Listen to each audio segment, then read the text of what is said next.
నువ్వు మాట్లాడుతున్నావు, నీ పేరు చెప్పు. పేరు రమేష్. ఏం చేస్తుంటారన్న? వ్యవసాయం చేస్తుంటారు. రైతు మీరు. రైతు భరోసా వస్తుందా మరి? ఎంత వస్తుందన్న? 13,500 వస్తుంది. మరి రైతులకి మంచి జరగట్లేదు ఈ ప్రభుత్వాలు అంటున్నారు కదా. ఉత్తమ మాటలే. అంటే రైతులకు ఏ విధమైన మంచి జరుగుతుంది ఇప్పుడు ఈ గవర్నమెంట్ లో? మంచి అంటే ఇంకా జరిగినోడు ఇంకా మంచితనం చదువుతాడు. మీకు ఏమైనా పథకాలు వస్తున్నాయి రైతు భరోసా కాకుండా?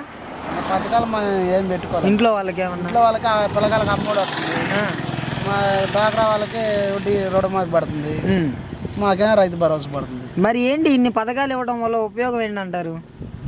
దానికి మనం ఏం చెప్పగలుగుతాం? అంటే డబ్బులు ఇచ్చి సోమరిపోతులను చేస్తున్నారు అంటున్నారు కదా. అదే గెట్టినోడు అంటే ఆ మాట. డబ్బులు ఇచ్చినోడు మంచోడు అంటారు కానీ కాదంటారా, రెండోది అని అంటారా? మరి చంద్రబాబు నాయుడు వస్తే వీటికంటే ఎక్కువ పథకాలు అందిస్తా అంటున్నాడు కదా. ఒకసారి గెలిచి ఏం చేసిండు ఆయన? ఓకే, మరి ఈసారి ఏ విధంగా ఉండబోతున్నాయి? ఎన్నికల సమయం దగ్గర. సరే, జగన్కి 170 స్థానాలు ఎన్ని స్థానాలు దాకా రావచ్చు అంటారు? 100కి పైన వస్తాయి అని మా ఆలోచన. Okay, thank you.